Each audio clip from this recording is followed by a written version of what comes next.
The power of storytelling is one of the most engaging art forms that we have in our society. And Lisa Hendey's ability to tell her stories with pen and paper or keyboard and mouse are inspired and recognized by many. Author and founder of Catholic Mom, Lisa uses her artistic gifts to inspire, teach, and entertain audiences through fiction and nonfiction. From books to blogs, podcasts, and public speaking, she is indeed a Catholic mom who does it all. And today, we are going to learn how Lisa's own personal story has not only been instrumental in her own healing, but it has healed the hearts of many more.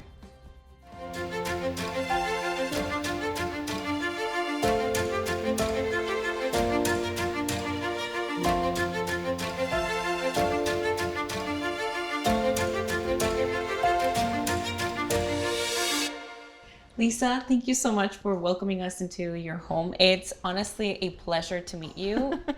Well, first of all, thank you for coming. It's a treat always to have anyone here. I want you to tell us, who is Lisa Hendey? Oh my goodness. I always say that I am primarily a wife and mother, and now a grandmother, but I'm also a sister and a daughter and a friend to many. And I just love my family and I love my faith. And you know, as a daughter of God, the ability to walk close to Jesus is always very close to my heart and always drives what I do.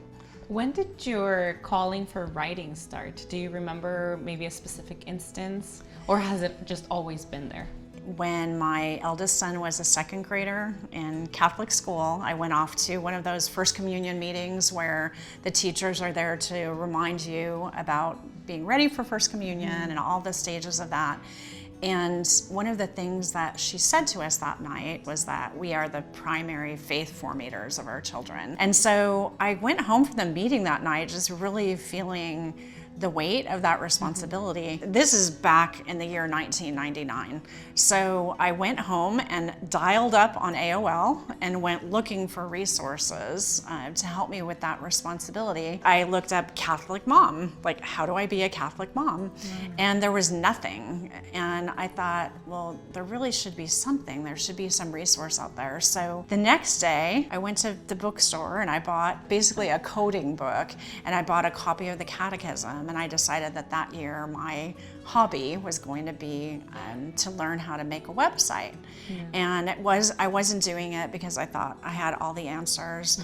I was doing it because I was fairly certain that there were other people like me that had this desire to live out their vocation in being a mother and being a Catholic, but also being somebody who is interested in these new ways of communication. So that first site started with a message board, and I began writing just short articles. I would research a topic of faith and then write a little article about it, and it grew from there. Prior to that, you didn't have any writing experience, anything published?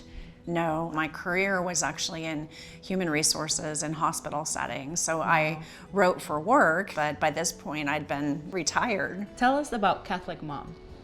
So formally founded in 2000, it began in our home. It always lived in our home and grew over the years using whatever available new technology was there. So in 2008, I began podcasting and diving into doing video work and things like that. And then of course with the advent of social media, that became a part of it as well. And in 2017, we happily became a part of the Family Theater Productions and Holy Cross Family Ministries family. I'm formally acquired by Holy Cross Family Ministry, and so Catholic Mom was a new element of HCFM. Wow. How did your family react to that? I think that they were excited because they saw me being excited. My children were very little, and so I would wake up screaming early in the morning to have a few hours to write before they woke up, and I would stay up late at night and I would read every book that I could get my hands on. And it was just a sense of being very inspired and excited, and I'm glad that I really didn't think about all that I didn't know. I think it helps that I was writing primarily for women who can be very forgiving and also very encouraging. And as soon as we began to dive into using what we could back then, which were these message boards where there were other women coming together from all around the country and soon around the world, it was obvious that we were onto something. And that was just thrilling. I'm now, I'm not really a mom anymore. I'm a grandmother, but I'm also writing a lot now for other audiences, for men as well. And just to see how God uses my voice in its evolution to help people has been a really great gift. Yeah. Some of the travels that I've done internationally with a few different nonprofit organizations, and it's been really amazing to have an opportunity as a writer to travel the world and to tell the stories of these entities. I've traveled, for example, with Catholic Relief Services, and those travels took me to Africa twice, to Rwanda and to Tanzania, to Colombia in South America. I've traveled with Unbound, which is a wonderful organization that helps families sponsor children and elders. And my travels there took me to India, to the Philippines. Have any of these travels inspired any of your stories? Oh, absolutely. Yeah. And whenever I'm traveling, usually, especially internationally, those will end up being, either in a nonfiction book or one of my children's stories.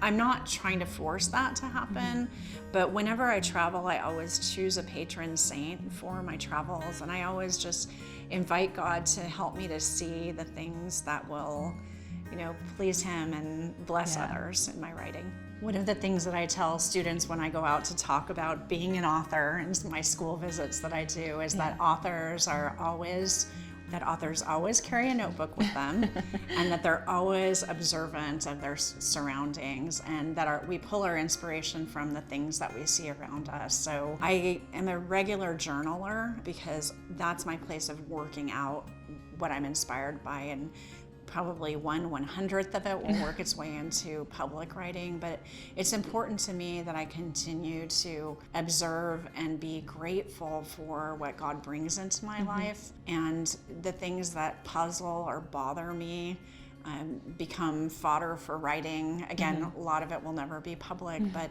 it's just one of my ways of processing things that happen to me in my life. We understand that you have battled with cancer. You continue the battle today. Can you tell us about how that has affected your storytelling, or how your faith has had that impact in you? I am so blessed. And this is actually my second time through being treated for breast cancer. My first journey actually happened right around the time that my first book was being published. I signed my contract, and then I was diagnosed very shortly after that. And I was able to actually work my way through that treatment, still writing that book every day. And I think it actually really made the work that I was doing in that book, which was all about how we as women care for ourselves so that we can care for our families, it made that a better project because of my experience. Now, all these years later, going through a diagnosis of a new form of cancer 15 years later has been surprising, not something that I expected, and more serious this time. But it's actually really been a gift. I would never ask for it to happen, but I can look at the journey that I've been through this last year and recognize, first of all, how really amazingly blessed I am to have the care that I have and the support networks around me, and that God is using even this to write new stories in my heart. Now, how do you feel your faith has informed your art? Do you feel like you could have ever done it without the faith behind it? Oh, my faith is at the center of it, and it's definitely the will of God. And one of my prayers every day when I'm first thing waking up in the morning is, yes, God, I want to give you my yes. And so open wide the doors that you would have me walk through and close the ones that are not from you. It's very easy when we work in the arts to have a sense of what pleases us and what we want. And I really want my work to be inspired by God and for God's glory. And I want it to be the type of thing also that somebody who doesn't have a relationship with Jesus can pick up and have a little sense of how loved they are. How would you motivate those who want to start writing, especially something faith-based? I'm always trying to be very encouraging, and it's been one of the big missions of Catholic Mom that we give people a platform for sharing what's important to them in their lives. It's remarkable to me the number of writers that have come through our really humble place and gone on to do remarkable work, and that's precisely because God, sent them as part of their mission to be there with us. We may not all publish books or publish blog posts, but we should share our stories within our families. They matter, they're important. You also have a project coming up with Loyola Press. Can you tell us a little bit about that? Yes, it has a tentative title that's called Jesus Every Day, Jesus Every Way. And it's a book all about finding Jesus in the everyday divine. And so it will be related to scripture passages. It's going to be a daily devotional. And so really it's out there for anyone who either loves Jesus dearly or wants to get to know Jesus, wants to dive more into scripture. I hope that it will be something that's very inviting, maybe for somebody who hasn't necessarily picked up a faith-based book lately, that maybe it might be something that they see and wonder, I wonder what that's about, and pick it up, and then it becomes part of their journey. So Lisa, I understand that you do most of your writing outside of the home.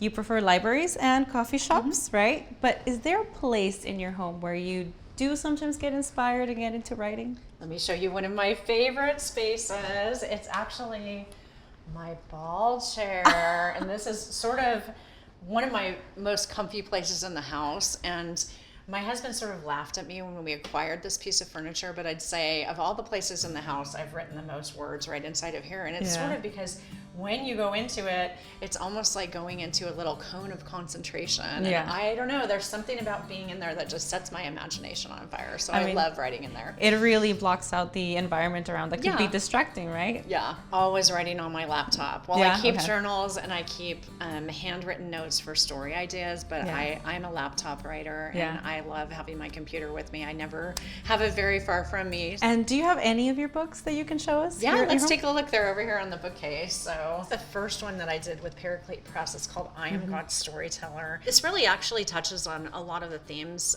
that we've been discussing about writing and storytelling. And the illustrator at this is a graduate of my university, the University of Notre Dame, and he did such an amazing job in his illustrations of just taking biblical and scriptural storytellers and bringing the artwork to life. And then at the end of the book, he's actually inviting the kids to actually consider how they too are God's storyteller. It was so well received that we went on to do a second in this series.